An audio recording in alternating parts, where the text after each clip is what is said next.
Calling to order the meeting. You guys hear me? Okay, great. All right, so the meeting today, we're going to start with, do we take the roll call first? Yes, I'll go ahead and do that. Commissioner Bice?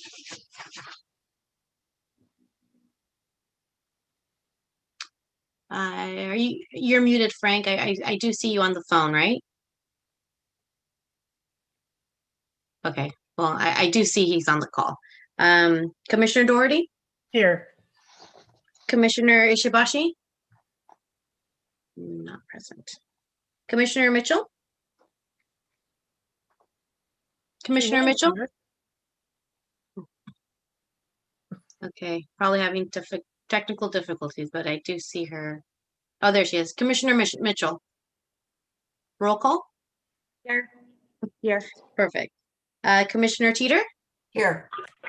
Vice Chair Abraham?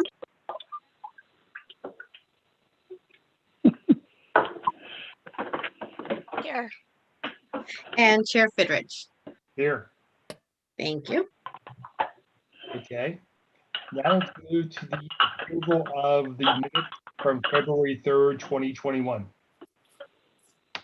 I would like to move that we approve the minutes from February 23rd or from February 3rd.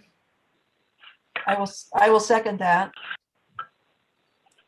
Okay, I'll go ahead and do another roll call vote for that. All in favor? Aye. Aye. Okay. Aye. Aye. Commissioner Bites? Aye. Aye. Commissioner Doherty? Aye. Commissioner Shibashi, not present. Commissioner Mitchell? Yes. Commissioner Teeter? Yes. Vice Chair Abraham? I abstain. And Chair Fidrich. Aye, yes. Okay, thank you. Great. Let's move on next to presentations. Do we have any oral requests today? Probably not. Becca, they can't see your head shaking, so did you have any oral requests? I did not. No. None, Chair Fidrich. Okay, let's move on to unfinished business from the last meeting. The last meeting we talked about working with the Youth Commission collaboration. And Natasha, I think that someone was going to come back and give us a presentation this week. Not a presentation. So we invited some youth commissioners to come tonight so you guys can have a discussion.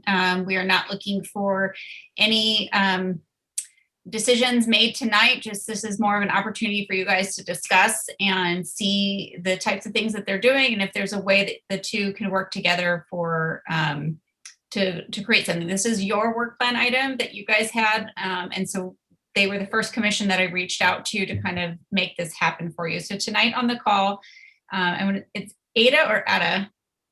Ada, I think. It's Ada, yes. Ada and Ashling are both youth commissioners. And then we have Julie Parachi, who is our rec specialist and the staff liaison for that commission. Both of the youth commissioners who are present tonight participate in the wellness committee as well as the environmental committee. Is that correct? Okay, I got it right. So they have experience working in both those committees, but they are also willing to share any information that comes out of tonight's meeting back to their commission if something else comes of it. So this is more of a working discussion on what might work between now and May for a collaboration. And if something doesn't come out of it, that's okay too. This is just a starting point for the Park and Rec Commission. Great. Great. If I can ask before we start, maybe I'll start with Ada. Just tell us a little bit of how long you've been on the commission. Okay. Background. Yeah, sure. So I'm a high school junior right now. This is my second year serving on the commission. In both years, I worked on the mental health committee, and this year's the first year I've been on the environment subcommittee. Great. And Aisling, am I pronouncing that correctly? It's Ashling. I'm this sorry. is my first term. I'm currently a sophomore in high school. I'm the chair of the wellness subcommittee and also on the environmental subcommittee with Ada. Okay, great. And I'm sorry, Julie, maybe just explain one more time for the group what your role is. No problem. I am the staff liaison for the Campbell Youth Commission, so I just help them run the events and their meetings and make sure we have everything go smoothly. Okay, great. Thank you. So maybe for our group, maybe we just do a roundabout and ask a few questions to get an idea of what they're doing there. Maybe I'll ask the first question, and maybe just I'll start with the wellness committee. Please tell us a little bit about some of the events you guys do and some of the activities you guys do on a regular basis. Wellness encompasses, the words are not coming out of my mouth, but Doing it great. encompasses seniors as well as just wellness in general. Since last year we did have a senior subcommittee, but they didn't plan a lot, so we incorporated that into the wellness as well. So our most recent event was like writing letters to seniors. We got a Google form set up and we are currently writing out the responses. And before that, we had like a mental health awareness seminar. So we kind of just encompass health and like well-being in general. That's great. How many letters do you send? We're still writing out right now, but I will tell you how many responses we got. I think we got 14 responses recently. Some of them have more than one little letter in it. And are these letters to people in some of the senior centers in Campbell, or how do you determine who you're sending these to? Merrill Gardens Senior Center. Great. Okay, good. So, okay, thank you for the info. Maybe we'll kind of move to the environmental committee. Someone really could tell us a bit about what the environmental committee does? So the environment subcommittee, it's self-explanatory in the title. We focus on environment-themed events, like educational events, awareness, that kind of thing.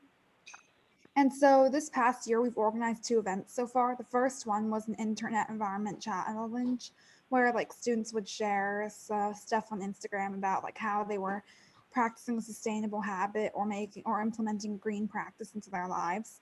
And then more recently, we held a Jeopardy night. So it's like Jeopardy, but it's environment themed. And then it was for families. And we had several families come in and just play a game of Jeopardy. And that was pretty fun. It's educational, but also just a fun event. That's great. If I could ask, if there was not a pandemic, what are some of the other events you guys might do for the environmental committee?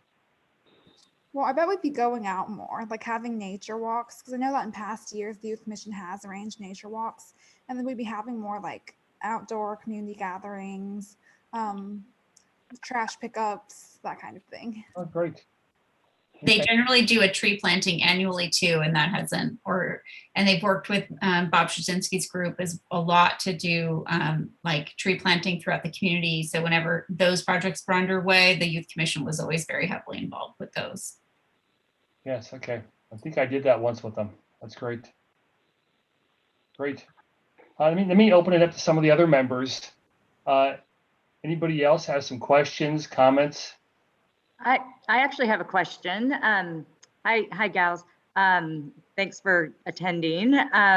So just from your guys' experience, are there things that really like come to your mind that a commission like the Parks and Rec Commission could help you with, or there's an idea where you guys just don't have the bandwidth and you'd like to partner with a group?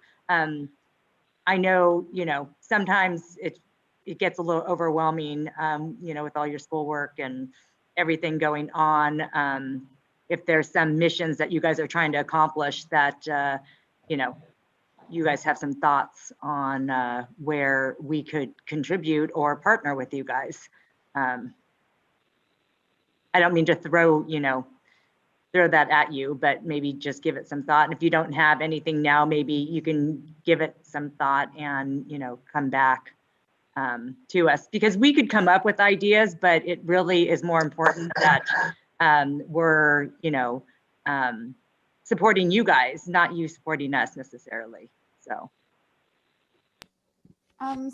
like in regards to activities that we could use assistance of the Parks and Rec Commission's help with, I know that for environment, we're considering having like an Earth Day event. And our first So our first event for Earth Day would happen on Wednesday, and it'd likely be a climate seminar or something like that, and that we could organize on our own. We were also considering possibly organizing a community-wide scavenger hunt, of course, following like COVID safety protocols and all that. But like it'd wind through maybe like parts of Campbell downtown, then lead to Campbell Park, where we'd then like organize a trash pickup or possibly a tree planting. But like that's sort of like a larger scale project than what we've been working on so far. So we need help like coordinating with perhaps store owners in the downtown, and then of course organizing a trash pickup that's safe and socially distanced. And Ada, how do you currently get the word out on those activities? So we do have like the names of the principal, the emails of the principals at local middle schools. And so Julie ends up sending like emails with information out to them, and they send it to students and parents.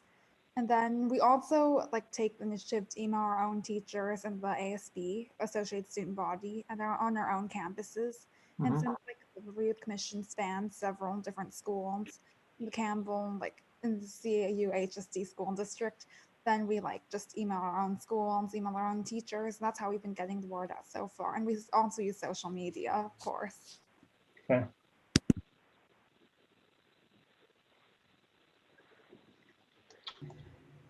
So that was one idea that we had as for the environment subcommittee, but Aisling also had an idea for a wellness event, if she wants to share some details on that.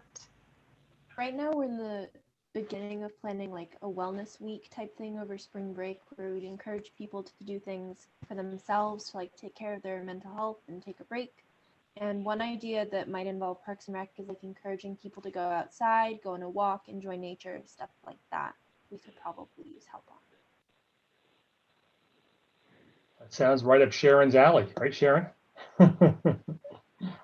Yes, I'm glad you mentioned that, because when I joined Parks and Rec, I could visualize the commission and hopefully the youth commission as well, assisting when there's no more COVID, going hand in hand with some of the sheltered in seniors on the hiking trails of our parks. I mean, we have beautiful parks, and I think it would be very good for their well-being if they had someone to walk with them. So I'm glad to hear that that is one of your suggestions. Actually, I think that's a great idea, Sharon, as part of this, trying to get some of the seniors out. Yeah. And let them enjoy the day too. Exactly.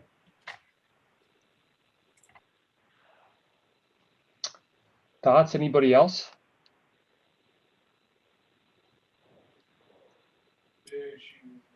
I think that those are a couple of good ideas, you know, for the short term, just to get out there and see where we can help.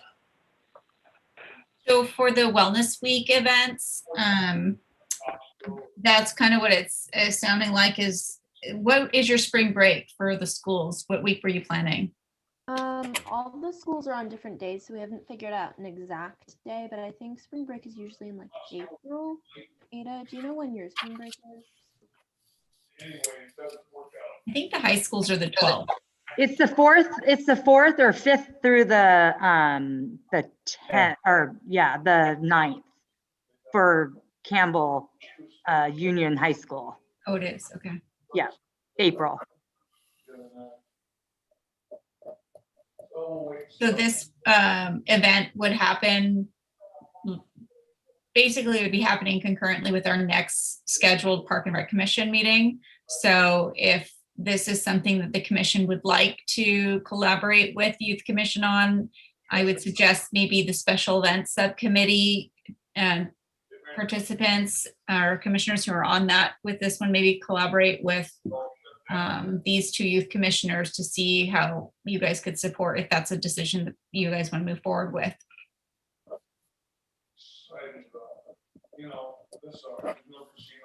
I guess I'm going to throw it over to Vice Chair Abraham. I know you chair that committee. I think that's a good idea. Yeah, absolutely. I mean, I think that it's a great idea.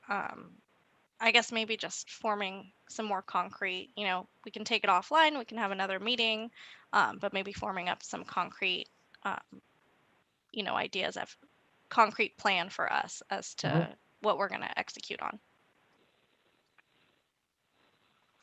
Ada and Aisling, does that sound good for you guys? I can provide contact information for Commissioner Abraham to both of you so that you guys can get in contact with her. And then Commissioner Abraham, you can reach out to the other committee members Absolutely. for that and kind of work offline, and then I can help support in any way if that's how you guys want to move forward. And then we can, you know, I know another one is that you have a meeting in a park, but I don't think we'll be that lucky for April that the restrictions loosen up for the next month. But so does that sound like a plan that we want to, that you guys want to collaborate on that with them?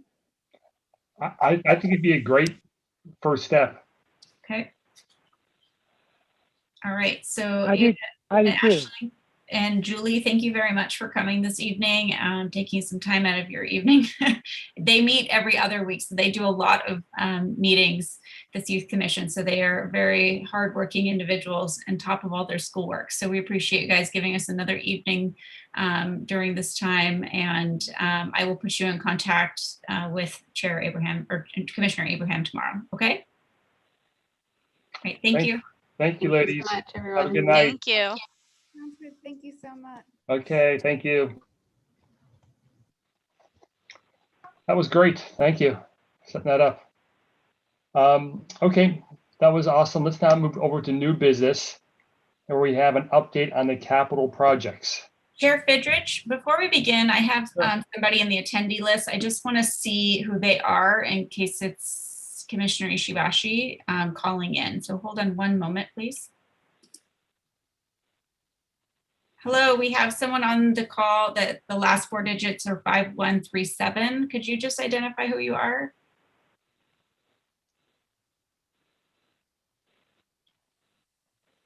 If you can hear us, you're on mute. Okay, well, we'll just move them. Okay, my apologies. Go ahead, Chair Fidrich. That's okay. It's the world we live in nowadays. So, okay, so let's move over to new business. We have an update on capital projects. And I'm not sure whose that is, Natasha. That's going to be me, Chair Fidrich. How are you this evening? Welcome, Other Todd. commissioners, good evening to you as well. So this is the time of year where we start to work on the upcoming budget. So we're looking at what projects to fund potentially in fiscal year 22. But as you probably know, the city does a one-year operating budget and a 5-year capital improvement program. And so we do plan ahead on our capital needs and how to help budget those, because they tend to be larger scale projects. And before I get too far into this, I did want to also introduce to you a couple of folks who you may not know. We do have our finance director, Will Fuentes, on the call this evening, and also our finance manager, Norit Vong. So they are very instrumental in our budget process, as are a few other folks from Public Works who are not attending tonight. I should also mention our city engineer, Amy Olay, who you have met before. She's also very instrumental in helping develop the upcoming CIP and the project scopes. So getting back to the budget here for a second, we do not probably have a lot to talk with you about the operating budget this evening, but our focus will certainly be on the capital side. So as I say, these tend to be the larger scale projects, typically over $50,000 in value, and the city plans for and budgets these for up to a 5-year time horizon. I tried to, just trying to give you a little bit of background on what our process is in the attached memo. So it's kind of a rolling 5 years. So as you can, and I'll get to the source and use statement here in just a second, but we do have some active projects, and those that kind of carry forward from 1 year into the next. We often refer to those as carry forward projects or carryover projects. And there's a couple of those that we highlighted in the memo. I think you're very aware of the San Tomasquino Creek Trail. We had brought that to you before, and you know that we've completed the feasibility study there. You've seen the conceptual designs and helped us select a final design for Campbell Park. So moving forward with the design on that. And then we also are under construction with the John D. Morgan all-inclusive project, as you know. The Campbell Park Bikeway project is actually related to the Campbell Park improvements, but will be done chronologically before that, because it helps open up a larger construction window for us at that park, and that will be able to provide some level of expansion of the play area and help kind of separate the pedestrian traffic from the bicycle traffic to some extent. And then also one of our carry forward projects is the resurfacing of the track, which we actually didn't begin this fiscal year, and it looks like we may not, but we will be carrying over the funds into a future year. So entering the new fiscal year 22, we will have 3 active projects on that list. And again, it's going to be the John D. Morgan project, which will, by the time we enter the new fiscal year, will probably be largely complete, but we will be carrying over funds to help us close that project out. We should be moving forward into the construction phase of the Campbell Park project. And then we have a new project that you may not be aware of called the Pruneyard Creek Trail Extension. And that is actually a project that I gave a little bit of description to in the attached report also, that would kind of act as a spur trail along Highway 17. It would be a spur trail of the Los Gatos Creek Trail, but it would run along the eastern side of Highway 17, kind of along the Pruneyard property, that would then provide a spur trail all the way up to Campbell Avenue and connect right in front of the portals.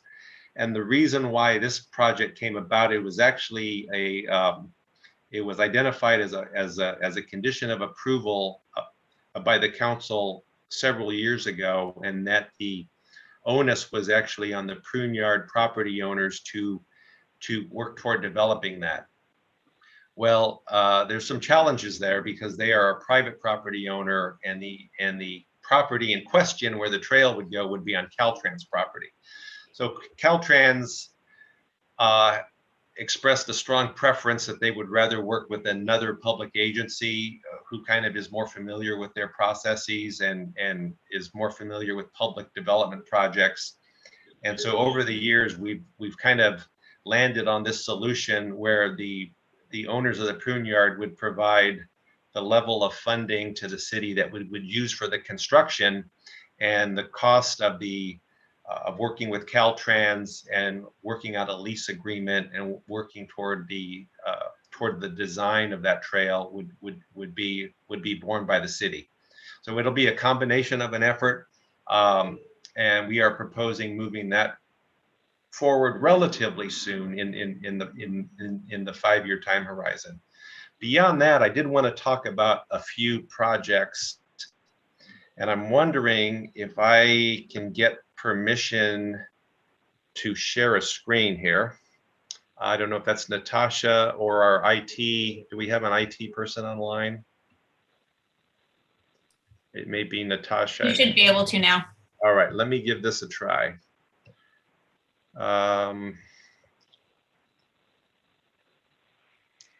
And somehow I am not finding that window. So this may not have been. Hang on a second. I'm sorry about that. Let me look and see if I've got that window open.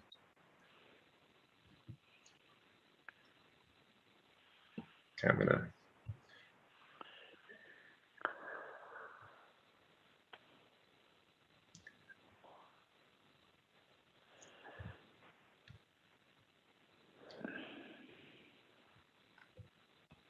Okay, I'm going to try it one more time. And I think this may actually work. Can everybody see that, what looks like kind of more of a budget document? So you will see kind of across the top that's more of the resources available to us. That top line where it says cash balance of July 1, that really speaks to the amount of money that we expect to begin each fiscal year with. So as an example, we've got carryover funds of looks like $4.6 million. And after all the expense, we project a certain amount of revenue in, and then after we project out the expenses for some of those carryover projects, we expect to begin the following fiscal year 22, which would be July 1st of 2022, with about $3.5 million. And as I mentioned previously, if you look below, you can kind of see that we've got a few projects that are taking up the money. I think most notably, you'll notice that there's $1.8 million allocated toward the Campbell Park improvements. And so that takes a fair amount of that balance down. But as you look at the beginning balances for each fiscal year, you can see that this fund is relatively healthy over the course of the 5-year period. And so we're proposing a fair number of projects beyond the ones that I spent some time talking about, because I know we've already visited you and talked in great detail about John D. Morgan Park and Campbell Park and the San Tomas Aquino Creek Trail, but we really haven't spent all that much time talking with you about the notion and the priority for some of the projects we're proposing in outlying years. So beyond fiscal year 22, and it may actually be easier for you to follow along in the report. If you look at page 2 of the report, projects that we've got proposed in the out years are improvements out at Virginia Park that would be largely around a playground renovation. That is one of the parks that we did identify that was in need of renovation back when we did our parks infrastructure update that we brought to the commission some number of years ago. And then a couple other issues that have been identified as part of the John D. Morgan all-inclusive park effort. So not necessarily part of the all-inclusive play lot per se, but there certainly was an interest expressed by the council that when the playground is finished, there may be a need to look into providing additional parking. And so we did put something in the proposed CIP last year that would be a project that would look at maybe reconfiguring the parking lot on the Bud side to see if we could find a way to get more stalls in there. And we may find that there's a need maybe to increase the number of ADA stalls. We're kind of going to wait and see what the usage pattern associated with that new play lot would be. We also had some interest from the council that at some point, because of increased usage, we may need to either improve or potentially replace that restroom structure on the Bud side as well. And then kind of turning our attention over to the Rincon side, we also know on the Rincon side that we kind of have an older building in that park that's been there for some number of years that is shared by both the city and it's got a park restroom in it, for example, but it's also used by the Pony League. And we haven't done a building assessment on that in my time here, and that building may be due because we have been experiencing some challenges out there that are related to ADA access. In fact, we're kind of in the middle of a project now where we're looking to improve the accessibility for both the men's and women's restroom out there. But we also know that at some point the play lot on the Rincon side will need some renovation. If you recall, a few years ago, we did kind of a smaller scale improvement project out there to address some of the needs that needed to be taken care of. We had a rope structure out there, a rope climbing structure out there that had failed at one point. So we did some replacement out there. We did some repainting, and we had a safety analysis done of a lot of the play elements out there. And we did a kind of a moderately sized improvement project out there to help extend the life of those assets. So that play lot wasn't really of the same priority needing renovation as what was on the Bud side.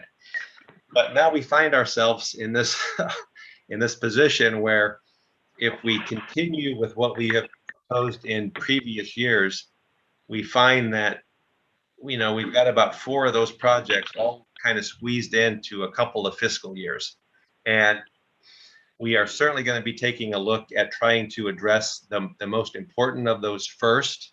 But I do believe that we're probably going to want to look at maybe helping, you know, what we can do to maybe spread out those improvements over what we might call years 2 through 5 in the capital plan horizon, which would be fiscal years 23 through 26. And essentially why we're here is to hopefully obtain a little bit of input from you as our Parks and Rec Commission to help us, you know, maybe put those in priority order, or at least take your input if you have any thoughts on maybe what should come first, or what can't wait, or what's a higher priority than another, because we are, you know, it might be easier for us to compare a Virginia Park playground against the Rincon playground, but sometimes it's not as easy to say a playground is a higher priority than a restroom or a parking lot, because it's like apples and oranges. So I think if we can, you know, maybe get a little bit of your feedback on that, we'd like to take that. And then, you know, once we do that, I will also, you know, I'd like to go over maybe a few other improvements that we've carried over that are more focused on the community center that we had in previous years proposed to fund through our standard capital fund, that we actually may move over into the park fund as well. So I know I've been doing a lot of talking, been throwing a lot of projects at you, but if I could boil this down to, you know, just kind of like to get your sense as to how do we balance the priorities between the you know, maybe reconfiguring the parking lots at John D. Morgan, looking at the Budside restroom, looking at the Virginia Park improvements, and looking at the improvements on the Rincon side at John D. Morgan. So with that, I'll turn it back over to the chair and maybe see how he'd like to conduct this discussion. Well, let's open it up for questions. Todd, that was very good. Thank you. Maybe open it up for questions, and maybe since I'm talking, I'll ask the first one just for clarity's sake. Is Todd, on those carryover projects we see? Yes. Which of those are scheduled to be done this year? On the list, or are you Yeah, on the list? Because I remember you said the track resurfacing was probably not going to happen. Is everything else on there going to happen? Probably not. We are moving along with the park system improvements is an older project, and we really kind of use that as seed money to maybe help start our design at some other projects. So we're definitely going to close that out by the end of the fiscal year. The San Tomas Aquino Creek Trail, as I say, we have completed that feasibility study. So that project will close out with the fiscal year. The Campbell Park improvements will not. We will really be closing down the design portion this fiscal year, with the construction going into fiscal year 22. And then, as I mentioned, the John D. Morgan improvements on the Bud side will largely be closed down this fiscal year, but we will be doing some project closeout activities into next year. The Campbell Park bicycle pathway, that one's going to be really close, whether we finish it right at the end of this fiscal year or if it carries over slightly into the next year, because that's one that's got to be done when there's better weather. So that's a project that we'll do probably sometime between May and September. Not quite sure exactly where we're going to land on that, because we do have a few other projects competing with that. And then the track resurfacing is actually one that we are consciously holding off on, because we're still working with the county's office of CDBG, and there might be additional funding that we could bring to that project in fiscal year 22 that would actually maybe not increase the scope of the project, but certainly increase the share of external funding, so that the city's portion of funding could be decreased. So we don't want to get too far ahead of ourselves on that project until we get a better idea. So that's those last two projects, the bike pathway and the track, are probably ones that may actually carry over into next year substantially. And the gym upgrade, is that just resurfacing of the gym? That gym upgrade,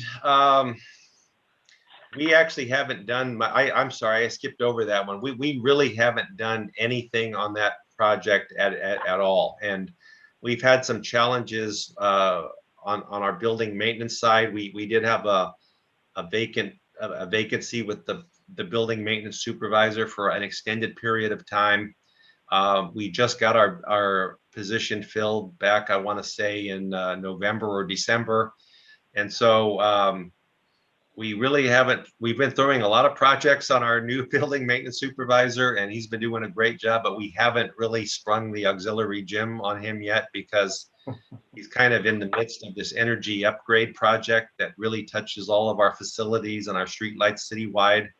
And so the auxiliary gym, I guess that's a long-winded way of me telling you that it's probably going to carry over into next fiscal year as well. Okay. And then I have one more that I'll throw at everybody. This Pruneyard Creek Trail extension. Yes. Can that money be used like for just general improvements on the trail? I mean, I walked the trail last weekend and I walked by that section. I just don't know if you need another trail on the other side. Well, yeah, I could understand your point, but I will say that was a condition of approval imposed by the council. And so, we did our best to honor that condition.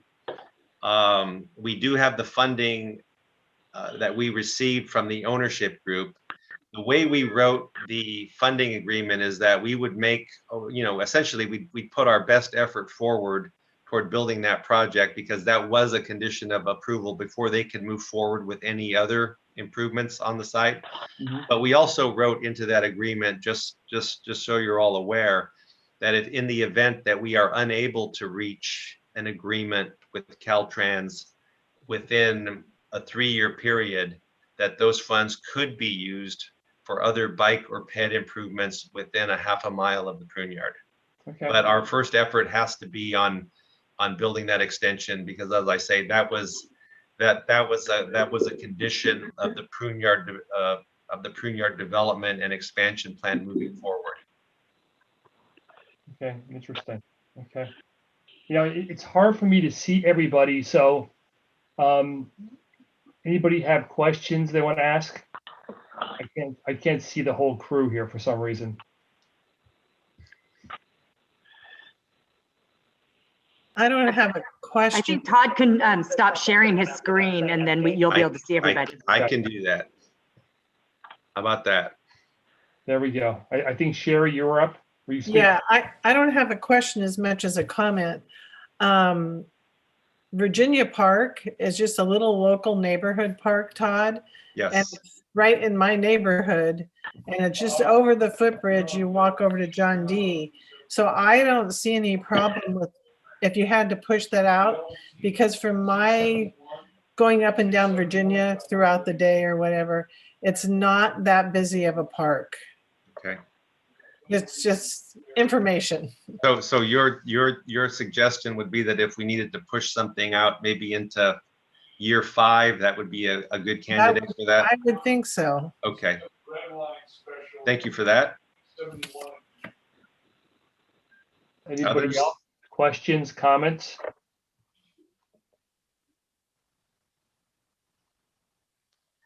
Todd, one question I have is, and I'm sorry, Frank, did you want to go?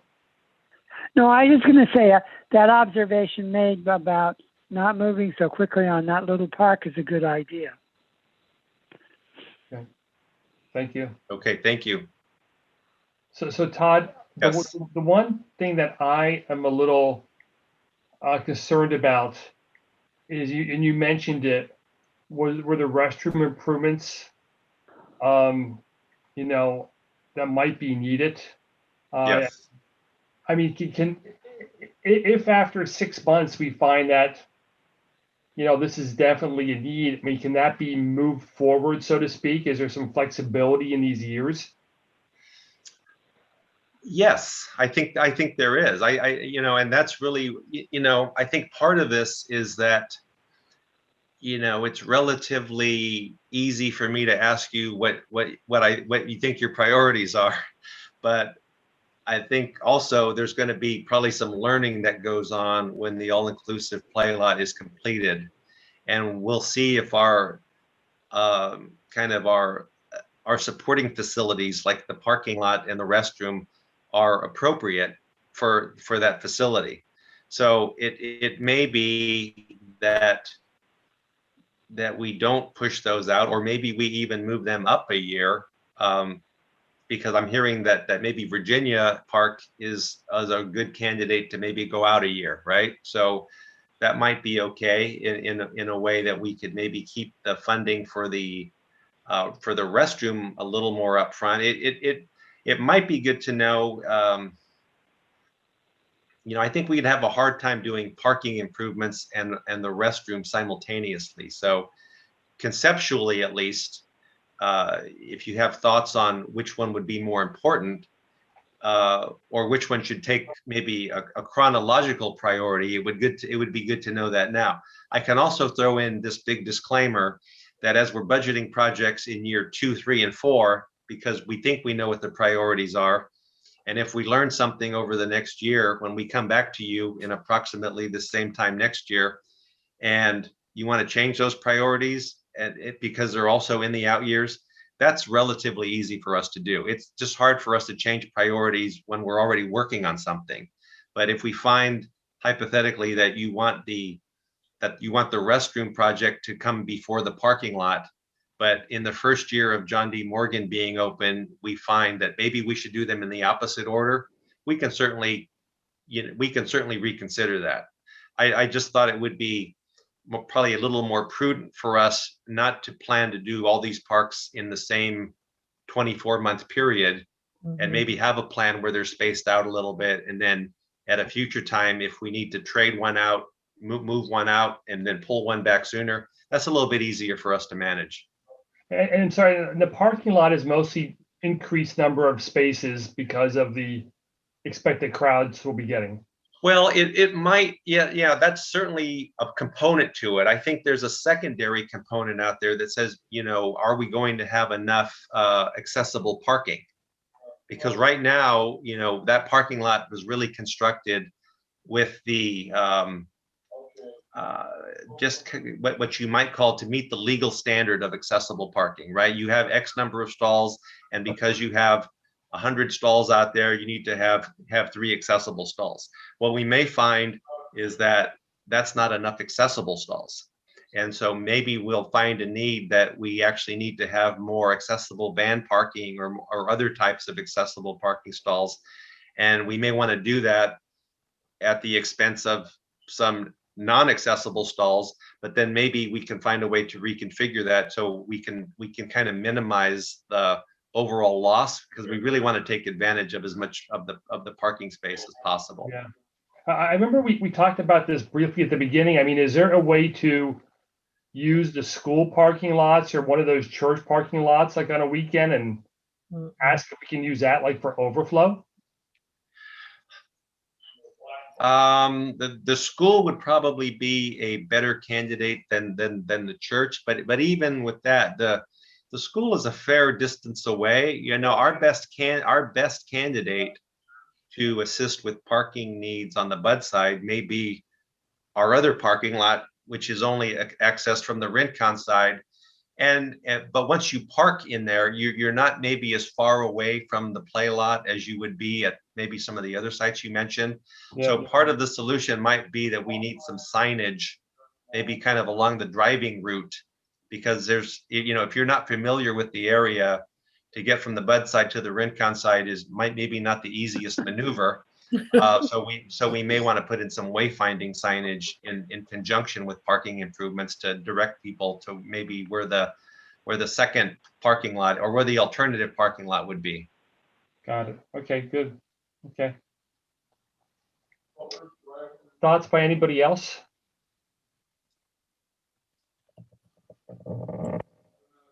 Sharon, are you trying to unmute yourself?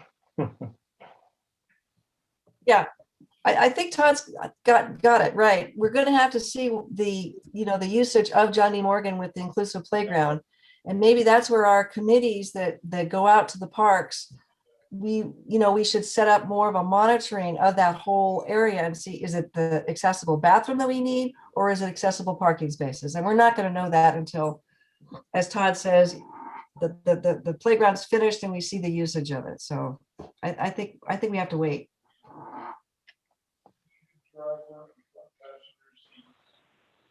Anybody else thoughts?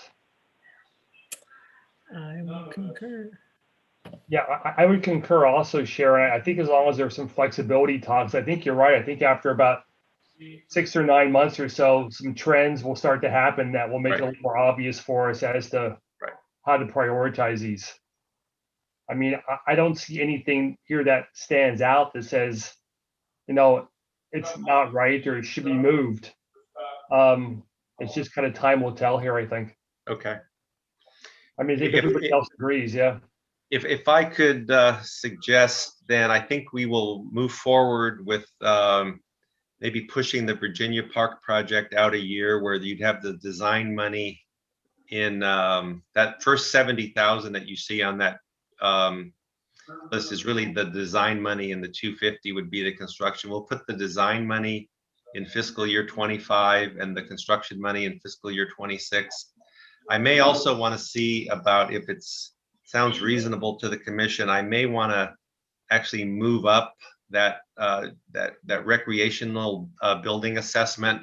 That's a fairly minor project, and I may want to advance that by 1 year, because I'd like to know kind of what we need to deal with on the site before we get too far along with any other improvements.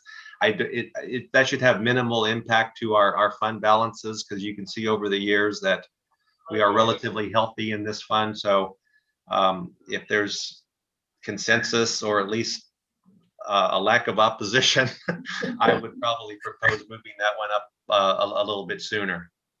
And Todd, does that Rincon building, does that have restroom facilities? It does. Mm-hmm. I mean, maybe that could be used as a backstop just in case. Yeah, it does. I mean, it can. I mean, what you kind of have to deal with out there, I'm sure you've all been to the park, is that there's just a proximity issue, and that these facilities are relatively far apart, and the Rincon side kind of has its own personality that goes along with if the ball field's in use and if the picnic areas on that side are in use. And so people often don't think that that the opposite sides are that close, but in the event that one facility is at capacity, I mean, you're right. There is an alternative on site. You might have to walk a ways, but it is there. Okay. Okay. So that'd be great if it could be moved forward, I think. Mm-hmm. I would concur with that. Well, I never know if she's there or not. Great.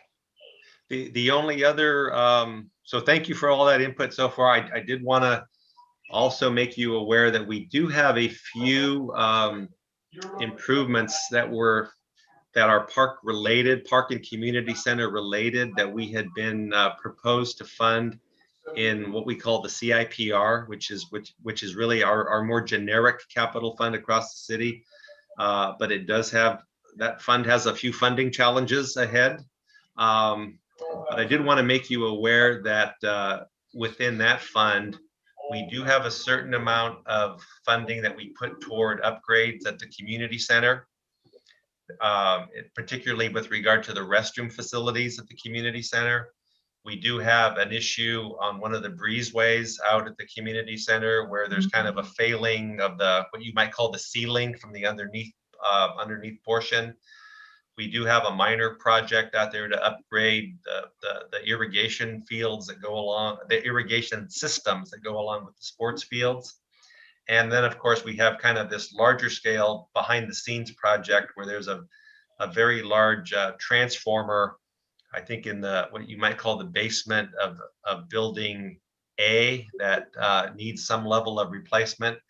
And wanted to, we may find ourselves in a position where we want to propose moving one or more of those projects out of the generic capital fund into the parks fund. We've certainly heard input on both sides of the issue. My recommendation would be that those improvements that really have a direct connection to the end users might be reasonable candidates for that. So things related to the sports field, and the bathrooms at the center, and the condition of the breezeways would be reasonable candidates for us to consider moving over to the park fund. The transformer might be a bit of a stretch, but I did want to maybe get some input from you on your comfort level with maybe proposing changing the funding source on some of those. Do you have any pluses or minuses to that? When you change the funding source, do some dollars come over with it? No, because these projects, hypothetically, I'll focus on one for a second. We've got a $50,000 project currently funded in the CIPR that would perform repairs on that C-wing breezeway in fiscal year 22. One proposal, because we may get into funding constraints in the CIPR, with that if we want to ensure that project moves forward, we would defund it in the CIPR and then fund it in the Parks Fund. Okay. So the project scope and the amount needed doesn't necessarily change, but where we would draw upon those funds could change. Okay. And so these projects are not nearly of the magnitude of the John D. Morgan play lot or of the Campbell Park play lot. The one that I just mentioned, the Breezeway project, is a $50,000 project. The community center bathroom project, I want to say that when you add up all the carryover money, I think we're at about 119,000. And then the sports field project is under 10,000, and it's probably in progress. And that, and we may actually be very close to getting closer to completion on that one. I was going to comment, if the track improvements are in this budget, don't see why you wouldn't put the field irrigation in the same budget. Sure. Yep, that's a good comment. Input from anyone else? With that. Yeah, I agree with that too. So would I. And Todd, just a side question, is that why all the parking lot near the tennis courts, they're closed? Is that for the irrigation project? Are they closed? Yeah, part of the parking lot is walled off or fenced off. Well, no, the parking lot is it because there's a lot of storage containers out there? Yes. Actually, that's the energy efficiency project that I mentioned earlier that our building maintenance supervisor is very absorbed in, because all of the new fixtures that are going to be used for our interior lighting at the community center. I mean, they're kind of dropping all the shipments in there for all of our new fixtures and other associated facilities. And then when the subcontractors come in to do the installation, that's where they draw from. So those containers, that project should be wrapped up by about, the hope is June, but it could go over into July, but it'll definitely be wrapped up here within a few months. Okay. So are you looking for a recommendation tonight on those other projects as to where they should go?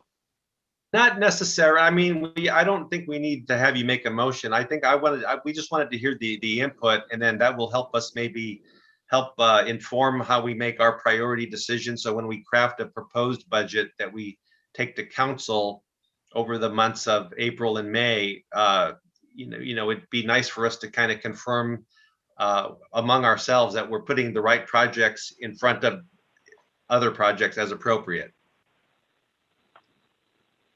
I mean, to me, for you getting like the field thing is that, to me, that's an obvious thing because that's some of parks and athletics. Sure. The breezeway thing is, to me, is more of a building maintenance, but it's kind of hard to tell without knowing more.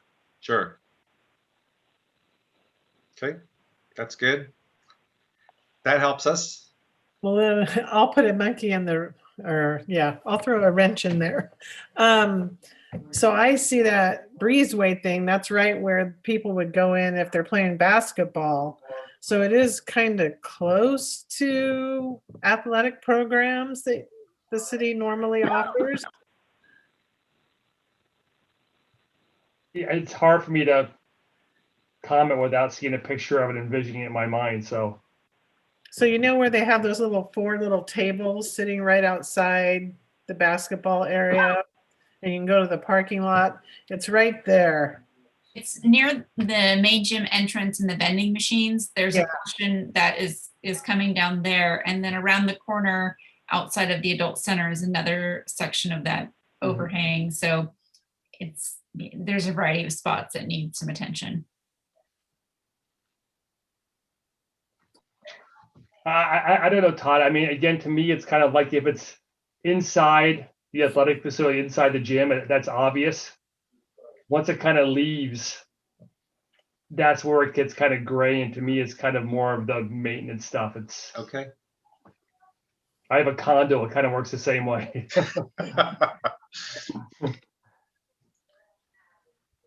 Anybody else have questions or comments? Is that breeze, is it causing danger? Like, is it a potential danger? I guess my question would be. It doesn't. Taped off. Yeah, it doesn't appear to be a structural problem quite yet, but if left unchecked, it could be. So Yeah, so I mean, I think we have to take that into consideration. Yeah. I mean, if it's hazardous to, then maybe it becomes a little more of a priority. But I understand what you're saying, Bob, that it doesn't, it's kind of gray areas as to whether it belongs in Parks and Rec. But I mean, Todd, does it not get done if it doesn't get moved? no, I couldn't say that right now because I don't know where we're going to end up on with the health of our CIPR fund as we put that together. But I do think, when we put the budget together last year in the CIPR, we could not find the funding in fiscal year 20 or 21 to do that project. So we had to program it out in 22, right? So if we leave it in the current spot, in the current funding source, the best case scenario is we won't get to this until after July of 22. If we move the funding source, we could potentially advance the repairs to maybe where they get done in the upcoming fiscal year, and we make it a year one project.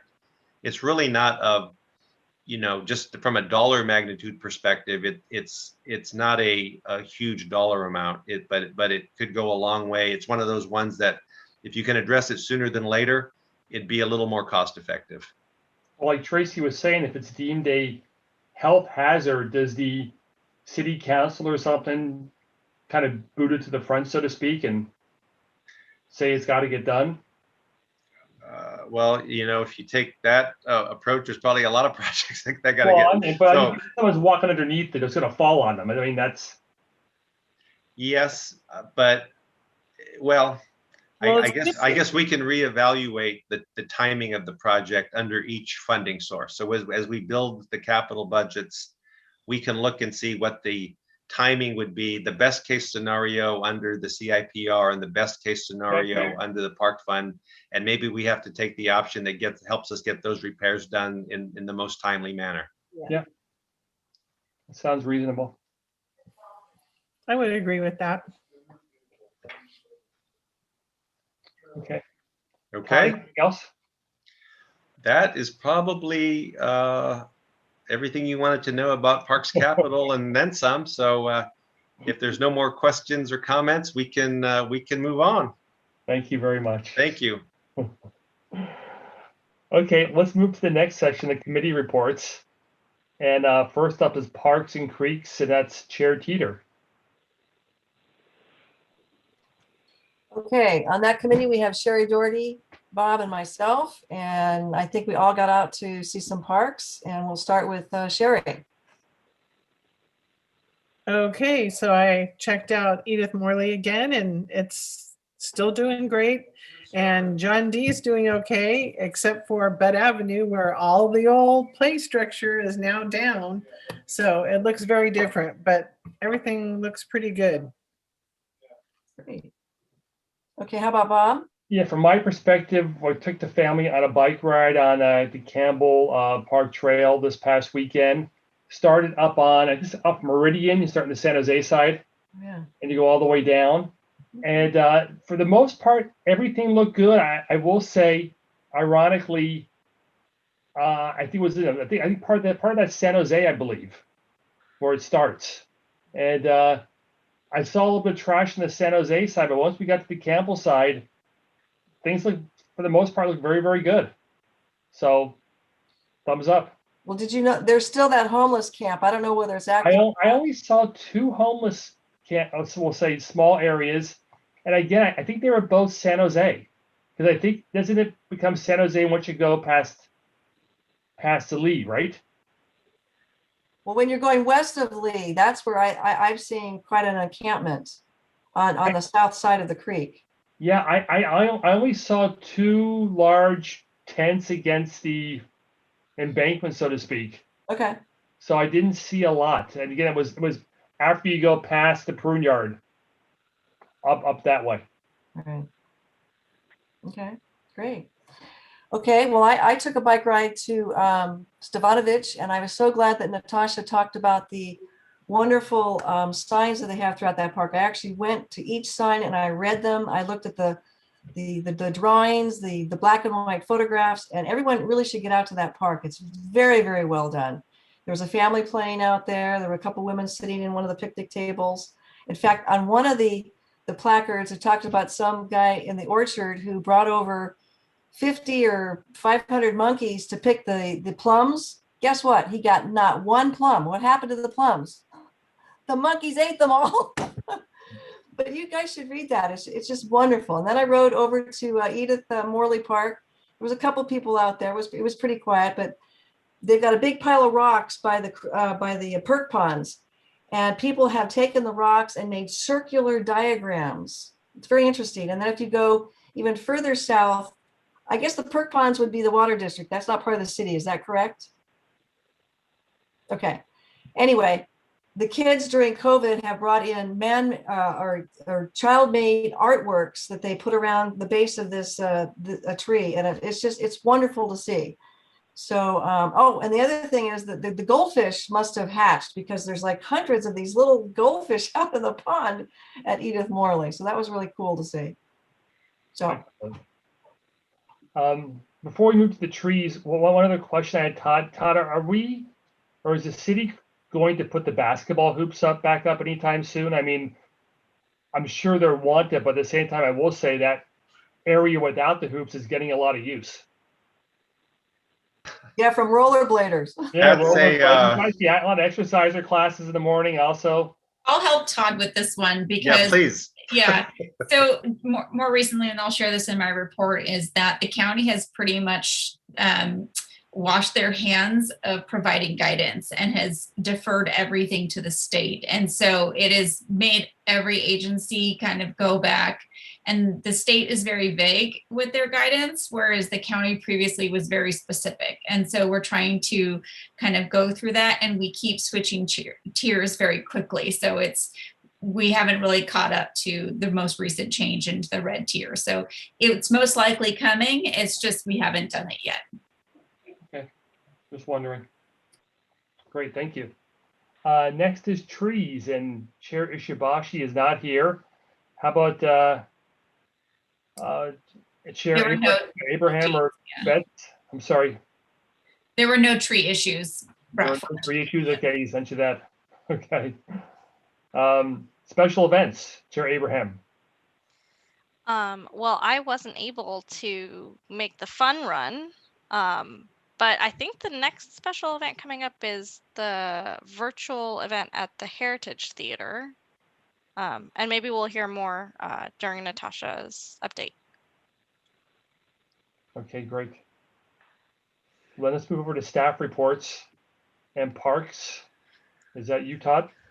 It is. So I think I've given you the update with regard to the capital projects. So just to maybe get a little more specific on a couple of those, I think you all know that the John D. Morgan all-inclusive play lot began construction in January, and I believe most of the big, large play equipment is now gone.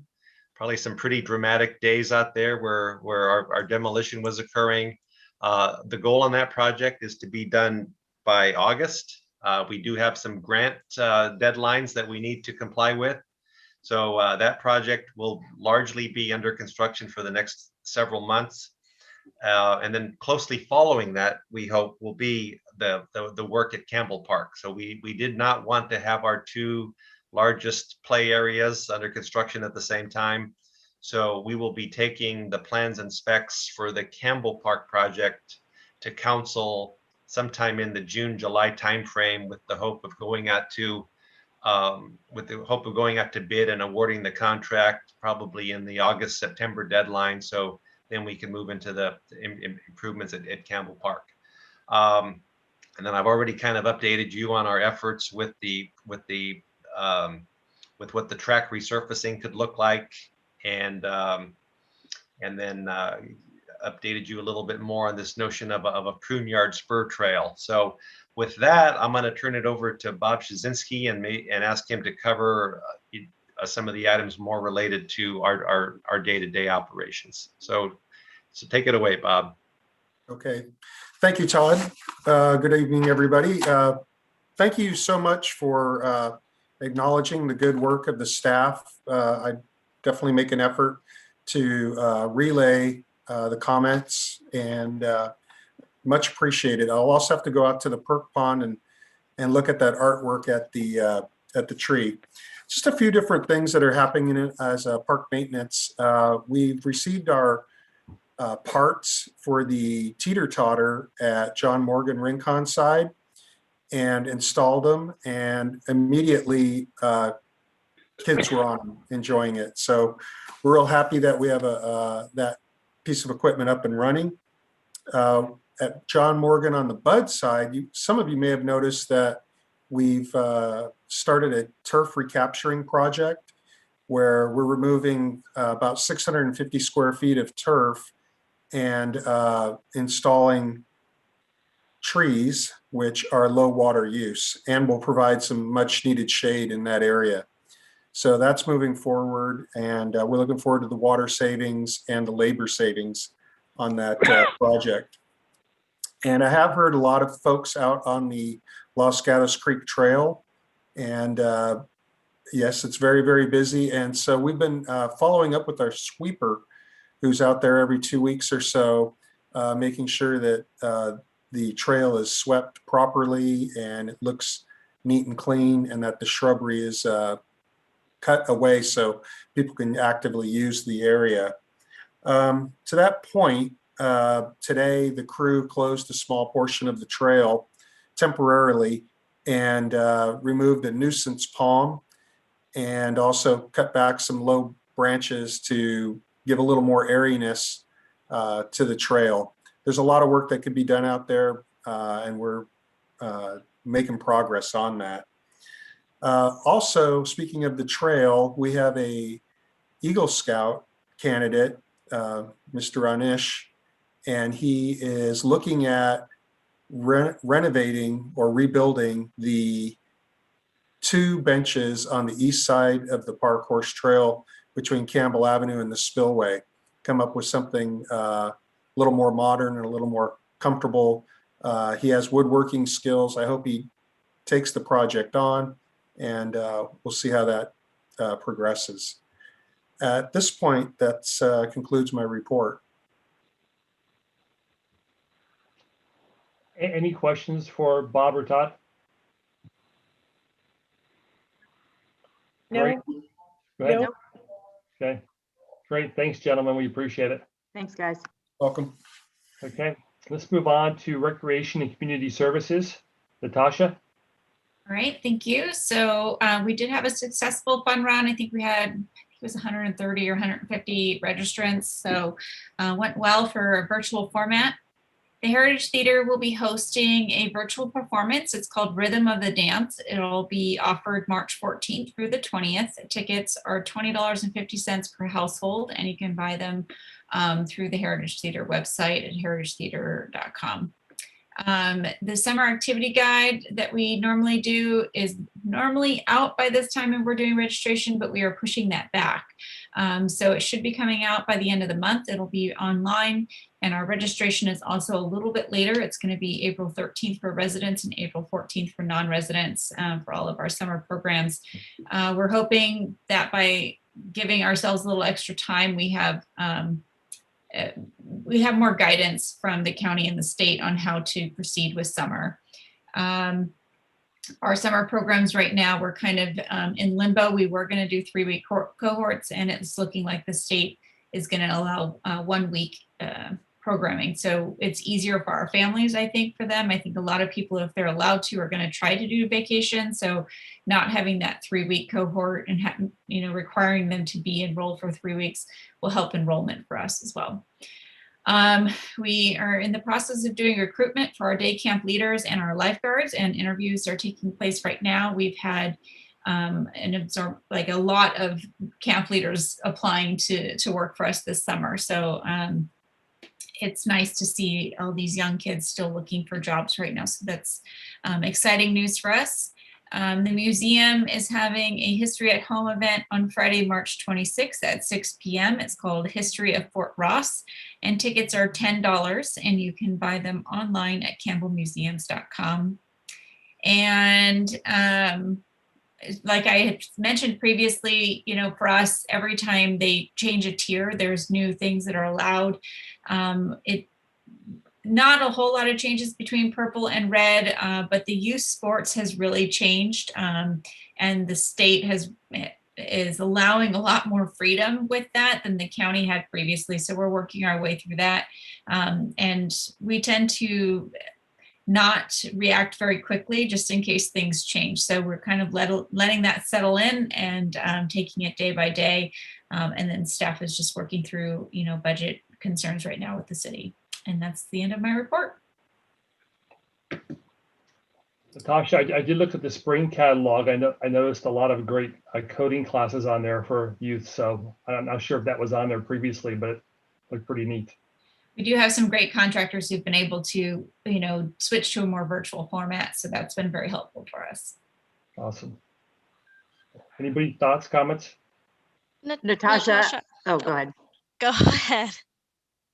Natasha, I can only imagine the challenges with all the COVID rules changing. Both my kids are in high school, some of them play competitive sports, and every day we learn something new, but I'm also on the athletic boosters at Westmont, and we had a meeting today as well, and they are struggling just as much as everybody else trying to follow the right mandates and get kids back. But I will say, my kids actually are at the high school this week practicing their sports. So it's the interpretation of the rules is always, where things get sticky. And so for us, one agency interprets it one way and another. So, we're working with colleagues, as do the school districts, but the schools reopening and sports going back online is a game changer, I think, for recreation. So no, absolutely. Yeah, it's pretty exciting. Very hopeful that things move forward in a very positive direction, and the mass vaccinations that are happening right now is also, pretty key. Yeah. Good job, you guys. Thanks. Natasha, I had a question about what's the feeling about the 2021 summer concerts? Are they? Oh, they're not happening. Okay. Yeah. It's really unfortunate, and it's definitely not happening this summer. But also just the, budget restrictions that we're facing as a city, and more specifically as a department. We have 2 vacancies that were already kind of frozen for last year. So the director position and a rec specialist, and we just had our rec coordinator retire, and so we're down 3 positions, and depending on how the budget plays out, we might be impacted a little bit more. We've not been able to bring back our temporary personnel that we normally have for robust programming and managing the office. So we're kind of in a bare bones, and then just doing gatherings just aren't going to be something. And as we rebuild our department, a lot of the focus is going to be on cost recovery for programs, and that also those programs that are cost recovery help support programs like senior nutrition and adult services and our museum theater, things that aren't meant to carry all their costs. So so summer concerts will be later, like down the road. Be kind of hard to enforce a 6-foot rule at the Well, that's what I was saying. Like, are we going to have circles now on the lawn? There's that. There's also, the construction for the library and the police building has, it's very timely that it just might be when those construction things are done. Having alcohol at the community center is not something I want to, start an event that allows for that. And so, it just might be timely that this hits pause for quite some time, and it can come back, when the economy is better and both those construction sites are completed. Right. Great. Thank you very much. No problem. Okay, let's go to the good of the game to wrap it up. Anybody want to start?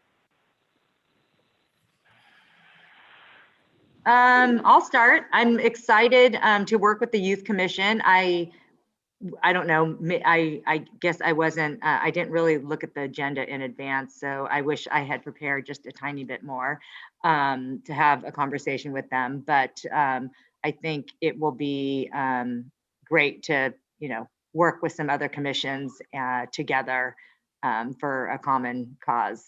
And I hopefully that's a theme as we move forward. But thanks, Natasha, for organizing that and getting the 2 youth commissioners on board for tonight. I appreciate that. I concur. Good. Anybody else? I'd like to say, I think that's a good idea too. Thanks, Frank. Anybody else want to add anything for Go the Game? I'll jump in real quick then. We mentioned sports. Just mentioned my daughter just started taking, I guess a few weeks ago, the tennis lessons at the Campbell Community Center. And I know there's a new tennis coach in plan, but she's loving it. So that they seem to be doing a really great job. And the time period, like an hour and a half, that's perfect as well. So it's great. Anybody else?